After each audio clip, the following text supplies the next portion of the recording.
வணக்கம் அன்பு நண்பர்களே. இன்றைக்கி நம்ம தமிழக வெற்றி கழகம் அப்படிங்கிற கட்சியை பற்றி பார்க்க போகிறோம். அதாவது சினிமாவில் விஜய் ஒரு நட்சத்திரம், அதை யாரும் மறுப்பதற்கில்லை. அந்த நட்சத்திரம் இப்போது சினிமாவிலிருந்து அரசியலுக்குள் நகர்ந்திருக்கிறது. ஆக்ஷன் என்றதும் எல்லாம் நடந்து விடுவதற்கு இது ஒன்றும் சினிமா அல்ல, அரசியல் களம். இப்போ வர்றேன், அப்போ வர்றேன், அடுத்த மாதம் வர்றேன், இன்னைக்கு வர்றேன், நாளைக்கு வர்றேன் அப்படின்னு போக்கு காட்டாமல் தடலடியாக அரசியல் என்ட்ரி கொடுத்துருக்காரு நம்ம நடிகர் விஜய். தமிழக வெற்றி கழகம் என்ற பெயரில் உதயமாக இருக்கிறது அவரது கட்சி. விஜயின் அரசியல் பிரவேசம் அவரின் ரசிகர்களுக்கு உத்வேகத்தை கொடுத்திருக்கும் நிலையில் அவரது சில முடிவுகள் அவர் ரசிகர்களிடையே குழப்பத்தையும் உண்டாக்கியிருக்கின்றன. ஊழல் மலிந்த அரசியல் கலாச்சாரம், பிளவுவாத அரசியல் கலாச்சாரங்களுக்கு எதிராக சமூக பொருளாதார அரசியல் சீர்திருத்தத்துக்கு அரசியல் அதிகாரம் தேவைப்படுகிறது என்று சொல்லி அரசியலுக்கு வரும் விஜய் அதற்கான தனது கொள்கைகளை, செயல் திட்டங்களை தெளிவாக முன்வைக்கவில்லை அப்படின்னு நிறைய பேர்த்தோட குற்றச்சாட்டு. கட்சி ஆரம்பித்து ஆக்சிலேட்டரை முறுக்கிய அடுத்த நொடியே நாடாளுமன்ற தேர்தலில் போட்டி இல்லை அப்படின்னு அடாலடியா ஒரு சடன் பிரேக் போட்டிருக்காப்ல. நாடாளுமன்ற தேர்தலுக்கு இன்னும் சில மாதங்களே இருக்கும் நிலையில் அந்த தேர்தலில் போட்டியிட விரும்பாதவர் அவசரமாக புது கட்சி பற்றிய அறிவிப்பை இப்போது வெளியிட வேண்டிய அவசரம் என்ன? கொள்கை, செயல் திட்டங்கள், கட்டமைப்புகள், கட்சி நிர்வாகிகள் என யாரையும் மக்களுக்கு அறிமுகப்படுத்தவில்லையே. ஒரு அரசியல் கட்சி அறிவிப்புக்கு ட்விட்டர் வழியான 3 பக்க அறிக்கை போதும் என நினைத்து விட்டாரா விஜய்? இன்றளவிலும் அதிகப்படியான இளைஞர்களை தன் ரசிகர் பட்டாளமாக வைத்திருக்கும் விஜய் அவர்களெல்லாம் எப்படி அரசியல்படுத்தப் போகிறார்? கட்சி தொடங்கும் நடைமுறைக்கான பொதுக்குழு செயற்குழு உறுப்பினர்களின் கூட்டம் கடந்த ஜனவரி மாதம் 25ஆம் தேதி பனையூரில் நடைபெற்றது. அந்த கூட்டத்தில் கட்சியின் தலைவராக விஜயும் பொதுச் செயலாளராக புஷி ஆனந்தும் தேர்ந்தெடுக்கப்பட்டனர். அப்போதிருந்தே புது கட்சி பற்றிய அறிவிப்பை வெளியிட வேண்டும் என்ற குரல் கட்சிக்குள் ஓங்கி ஒலித்ததாக சொல்கிறார்கள் விஜய் மக்கள் இயக்கத்தின் சீனியர் நிர்வாகிகள் சிலர். ஜனவரி 25ஆம் தேதி கட்சியின் பொதுக்குழு செயற்குழு கூட்டம் கூட்டப்போவதாக யாருக்குமே சொல்லப்படவில்லை. மேல்மட்ட நிர்வாகிகளுக்கு மட்டும்தான் முழு விஷயமும் தெரியும். மற்றவர்களுக்கெல்லாம் சென்னைக்கு வந்து சேருங்கள் அப்படிங்கிற அறிவிப்பு மட்டும்தான் வந்தது. தமிழகம் முழுவதும் இருந்தும் கிட்டத்தட்ட 800க்கும் மேற்பட்ட நிர்வாகிகள் அந்த கூட்டத்தில் பங்கேற்றனர். பனையூருக்கு வந்த பிறகுதான் நடைபெறப்போவது பொதுக்குழு செயற்குழு என்பதை தெரிந்து கொண்டனர். அந்த கூட்டத்திலேயே கட்சியின் சட்ட விதிகளுக்கு ஒப்புதல் வழங்கப்பட்டது. தலைவராக விஜய் தேர்ந்தெடுக்கப்பட்டார். தலைமை கழக நிர்வாகிகளும் தேர்ந்தெடுக்கப்பட்டனர். கூட்டத்தில் எதற்காக கட்சியை தொடங்கவிருக்கிறோம், நிர்வாகிகளுக்கெல்லாம் என்ன வேலைகள் இருக்கின்றன என கிட்டத்தட்ட 1 மணி நேரத்துக்கு மேலாக பேசினார் விஜய். தேர்தல் ஆணையத்தில் கட்சியை பதிவு செய்வது குறித்தும் விவாதிக்கப்பட்டது. அதற்கான ஆதரவு கடிதங்களும் கையொப்பத்துடன் பெறப்பட்டன. கூட்டத்தில் மாவட்ட செயலாளர்கள் சுமார் 30 பேர் எழுந்து நின்று, தலைவரே, வரும் நாடாளுமன்ற தேர்தலில் நாம் போட்டியிட வேண்டும் அப்படின்னு சொல்லியிருக்காங்க. அதற்கு நம்மோட இலக்கு சட்டமன்ற தேர்தல் தான், அதற்கு தயாராகும் அப்படின்னு எல்லாத்தையும் ஆஃப் பண்ணியிருக்காரு விஜய்.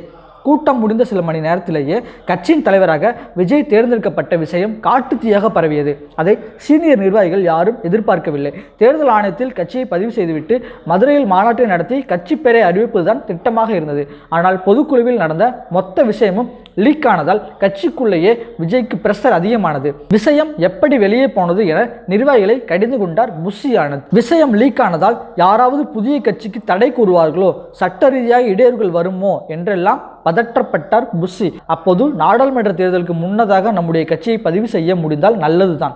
ஒருவேளை தாமதமானால் நமக்கு சிக்கலாகிவிடும். தேர்தல் முடிவுகளுக்கு பிறகு பாஜகவின் நடவடிக்கை எப்படி வேண்டுமானாலும் மாறலாம். கட்சி தொடங்கியதை பேசாமல் அறிவித்து விடுவோம். சீனியர் நிர்வாகிகள் சிலர் குழப்பி அடிக்கவும் விஜயும் டென்ஷன் ஆகிவிட்டார். அதன் பிறகுதான் அவசரமாக கட்சி பற்றிய அறிவிப்பை வெளியிட்டார். ஒரு கட்சி என்பது ரசிகர் மன்றம் போன்றதல்ல. எம்ஜிஆர் முதல் கமலஹாசன் வரை நடிகர்களாக இருந்து அரசியலுக்குள் நுழைந்த பலரும் மிகப்பெரிய மாநாடு நடத்தி அதில்தான் கட்சியின் பெயரை அறிமுகம் செய்திருக்கிறார்கள். ஏதோ படத்துக்கு ஃபர்ஸ்ட் லுக் விடுவதைப் போல கட்சியின் பெயரை ட்விட்டரில் விஜய் அறிவித்ததை துளியளவும் எதிர்பார்க்கவில்லை. 2026 சட்டமன்ற தேர்தலே இலக்கு என அறிவித்திருப்பது அதுவரை கட்சியினர் என்ன செய்ய வேண்டும் என்பதை சொல்லவில்லை. இந்த விஷயத்தில் உச்சகட்ட குழப்பத்தில் இருக்கிறார்கள் விஜயின் ரசிகர்களும் மக்கள் இயக்கத்தினரும். நாடாளுமன்ற தேர்தலில் போட்டியிடவில்லை என்று சொன்னவர் கூடவே எந்த கட்சிக்கும் ஆதரவு இல்லை என்றும் சொல்லிவிட்டார். ஒரு கட்சி தலைவராக மத்தியில் யார் வரக்கூடாது என்பதையும் அவரே சேர்த்தே சொல்லியிருக்க வேண்டும். அப்படி சொல்லி இருந்தால் எந்த உருட்டல் மிரட்டலுக்கும் அஞ்சாதவர் எங்கள் தலைவர் அப்படிங்கிற நாங்கள் மார்தட்டி இருப்போம். இப்போது எங்களிடம் இந்த தேர்தலில் யாருக்கு வாக்களிப்பீர்கள் என்று எங்கள் நண்பர்கள் கேட்கும் கேள்விக்கு எங்களிடம் பதில் இல்லை. ஒரு அரசியல் பயணத்தை தொடங்கும் போது ஆரம்பத்திலேயே அதன் தொண்டர்களை இப்படியான குழப்பங்களுக்கு ஆளாக்கக்கூடாது. 2024 தேர்தலில் பாஜக வெற்றி பெற்றுவிட்டால் கட்சியை பதிவு செய்வதில் சிக்கல் வரலாம் என்கிற அச்சத்தில் அவசரமாக கட்சி பெயரை வெளியிடும் போது கட்சி தலைமையின் துணிச்சல் மீது கேள்வி எழுகிறது. பிறப்பொக்கும் எல்லா உயிருக்கும் என்கிற குரலை குறிப்பிட்டிருப்பதை வைத்து சனாதன எதிர்ப்பு கருத்துக்களை விதைத்திருக்கிறார் என மெர்சல் படப்பிரச்சார பிரச்சனையின் போது பாஜக பிரமுகர் ஒருவரின் விமர்சனத்திற்கு முற்றுப்புள்ளி வைக்கும் விதமாக தனது அறிக்கையில் ஜோசப் விஜய் எனது தன்னுடைய இயற்பெயரை குறிப்பிட்டிருந்தார் விஜய். அது அவசியமில்லை என்றாலும் அன்று தமிழ்நாடே விஜயின் பின்னால் நின்றது. ஆனால் கட்சி தொடர்பான அறிவிப்பில் தன்னை விஜய் என்றே குறிப்பிட்டு குங்குமப்பொட்டுடன் இருக்கும் படத்தையும் பதிவு செய்திருக்கிறார் விஜய். இது திட்டமிடாமல் நடந்ததா அப்படின்னு நிறைய பேர் கேள்வி எழுக்கிறாங்க. ஜோசப் விஜய் என்பதை ஏன் மறைக்க வேண்டும்?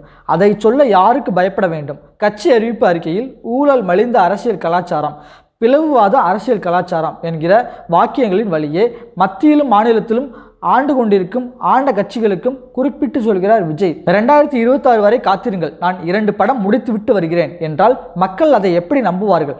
1949ஆம் ஆண்டு திமுக தொடங்கப்பட்டது. அதன் பின்னர் 1952இல் நடந்த சட்டமன்ற தேர்தலில் திமுக போட்டியிடவில்லை. இதையே மேற்கோள் காட்டி சால்ஜாப்பு செய்கிறார்கள் தலைமையில் இருப்பவர்கள். அப்போதைய காலகட்டமும் இப்போதைய காலகட்டமும் ஒன்றா? விஜய்க்கென்று பெரிய இளைஞர் ரசிகர் பட்டாளம் இருக்கிறது. அதன் சக்தி ரொம்ப பெரியது. அதை அளவுக்கு அதிகமாக குழப்புவது நல்லதல்ல. இனிமேல் யாரும் திரைத்துறையில் இருந்து அரசியலுக்கு வந்து ஜொலிக்க வாய்ப்பே இல்லை. எம்ஜிஆரை நடிகர்களுடன் ஒப்பிடுவது சரியாக இருக்காது.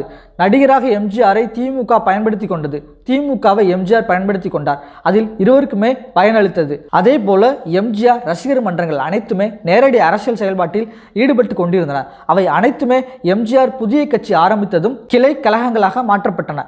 ஆனால் விஜய் ரசிகர் மன்றம் என்ன அரசியல் பணிகள் செய்தது? அதிகபட்சமாக அவர் பிறந்த நாளன்று நலத்திட்ட உதவிகளை செய்திருக்கிறார்கள்.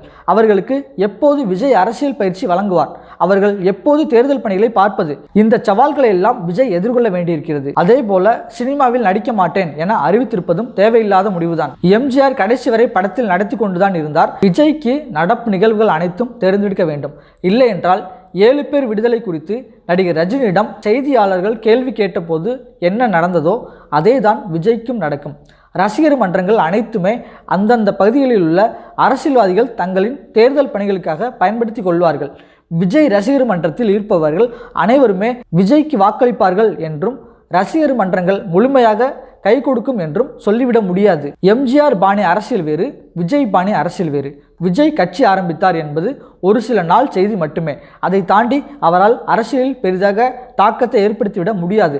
அரசியலில் கமலை விட வேண்டுமானால் சிறப்பாக செயல்படலாம். ஆனால் விஜயகாந்த் அளவுக்கு கூட விஜயால் வர முடியாது. 35% வாக்குகளை திரட்டி கூட்டணி கட்சிகளை சேர்த்து ஆட்சி அமைப்பது என்பதெல்லாம் ஹெர்குலியன் டாஸ்க். இந்த சவால்களை எப்படி சாதிப்பார் என தெரியவில்லை. நாடாளுமன்ற தேர்தலில் போட்டியிடவில்லை என சொல்லிக்கொண்டே புது கட்சியை விஜய் தொடங்குவது சந்தேகத்துக்குரியதுதான். நாடாளுமன்ற தேர்தலுக்கு இன்னும் குறுகிய காலமே இருக்கும் நிலையில் விஜய் மௌனமாக இருந்தால் பல விமர்சனங்களை சந்திக்க நேரிடும். மத்திய அரசு கொண்டு வரும் மக்கள் விரோத சட்டங்களை திட்டங்களை எதிர்க்காமல் இருந்தால் பாஜகவின் பி டீம் என்ற பெயரை அவர் தாங்க வேண்டி வரும். சினிமாவில் விஜய் ஒரு நட்சத்திரம், அதை யாரும் மறுப்பதற்கில்லை. அந்த நட்சத்திரம் இப்போது சினிமாவிலிருந்து அரசியலுக்குள் நகர்ந்திருக்கிறது. ஆக்ஷன் என்றதுமே எல்லாம் நடந்துவிடுவதற்கு இது ஒன்றும் சினிமா அல்ல. அது கரடுமுரடான வலி மிகுந்த சகாப்த பாதை. இந்த பாதையில் விஜய் எதிர்கொள்ள நிறைய சவால்கள் காத்திருக்கின்றன. 50 ஆண்டுகள் இந்த மண்ணை ஆண்ட திமுக, அதிமுக போன்ற கட்சிகள் சமத்துவம், சமூக நீதி போன்று பேசிய எதையும் மக்களிடம் கொண்டு செல்லவில்லை. அவை அனைத்தையுமே உண்மையில் நிலைநாட்ட தலைவர் விஜய் பாடுபடுவார். தமிழக வெற்றி கழகம் எந்த காலத்திலும் வாரிசு அரசியலை ஊக்குவிக்காது. எந்த காலத்திலும் தளபதி விஜய்க்கு உதயநிதி போட்டி கிடையாது. பொறுத்திருந்து பாருங்கள். 2026 தேர்தலில் தளபதி விஜயா, தளபதி ஸ்டாலினா என்றுதான் போட்டியே இருக்கும். அதே போல மதவாத பாஜக பிறப்பின் அடிப்படையில் உயர்வு தாழ்வு உண்டு, வர்ணாசிரமப்படிதான் மக்களின் வாழ்வியல் இருக்க வேண்டும் என்கிறது. மதவாத கட்சிகளை வீழ்த்துவதற்கான செயலை எங்கள் கட்சி முன்னெடுக்கும். ஒரு படத்துக்கு சுமார் 200 கோடிக்கு மேல் சம்பளம் வாங்கும் ஓர் உச்ச நட்சத்திரம் மக்கள் பணி செய்ய அரசியலுக்குள் வந்திருக்கிறார். எங்கள் கட்சியின் கொள்கை, கோட்பாடு, செயல் திட்டம், கட்டமைப்பு, சின்னம், கொடி அனைத்தும் கூடிய விரைவில் பிரம்மாண்ட மாநாட்டில் முன்வைக்கப்படும். ஒரு கட்சியை பதிவு செய்வதற்கு தேர்தல் ஆணையம் குறைந்தபட்சம் 3 மாதமாவது கால அவகாசம் எடுத்துக்கொள்ளும். புதிதாக பதிவு செய்யப்படும் போது அந்த கட்சியிடம் இருந்து 3 சின்னங்களை கேட்டு பெற்று அதிலிருந்து ஒரு சின்னத்தை தேர்தல் ஆணையம் ஒதுக்கும். மக்களுக்கு எளிதாக புரியும் சின்னத்தை கேட்டு பெற திட்டமிருக்கிறாராம் விஜய். கட்சியின் பேரில் திராவிடம் என்ற சொல் இடம்பெறலாமா என்கிற ஆலோசனை நடந்திருக்கிறது. திராவிடம் என்றால் ஒரு சாராரின் எதிர்ப்புணர்வை சம்பாதிக்க வேண்டியிருக்கும். தமிழர் என்றால் மொழிவாரி சிறுபான்மையினர் கோபிப்பார்கள். தமிழகத்துக்கான கட்சி என்றே பெயரிடலாம். கட்சியை விட கழகம் என்கிற சொல்தான் அழுத்தமாக இருக்கிறது. வெற்றி என்பதே விஜயை குறிக்கும் என்பதாக பலத்த ஆராய்ச்சிகளுக்கு பிறகு தமிழக வெற்றி கழகம் உதயமாகி இருக்கிறது. அதில் இக்கு சேர்க்காததுக்கு ராசி விவகாரம் தான் காரணம்னு சொல்கிறாங்க. தன்னுடைய படத்தை வரும் தீபாவளிக்குள் முடிக்க திட்டமிட்டிருக்கிறாராம் விஜய். கட்சியின் முதல் மாநாடு மதுரை அல்லது திருச்சியில் நடைபெறும் என்கிறார்கள். நம்ம தளபதியோட விஜய் மக்கள் இயக்கம் தமிழக வெற்றி கழகம் கட்சியாக மாற்றப்பட்டுள்ளது. நம்ம விஜய்க்கு உங்களுடைய ஆதரவு இருக்குமா இருக்காதா? உங்களுடைய கருத்துக்களை எங்கள் சேனலுக்கு பதிவு பண்ணுங்க. இந்த வீடியோ உங்களுக்கு பிடிச்சிருந்துச்சுன்னா லைக் பண்ணுங்க, ஷேர் பண்ணுங்க, எங்கள் சேனலுக்கு சப்ஸ்கிரைப் பண்ணுங்க. நீங்கள் பண்ணுற ஒவ்வொரு சப்ஸ்கிரைப்பும் எனக்கு ரொம்ப பூஸ்டப்பாக இருக்கும். மீண்டும் ஒரு வீடியோவில் சந்திப்போம். நன்றி.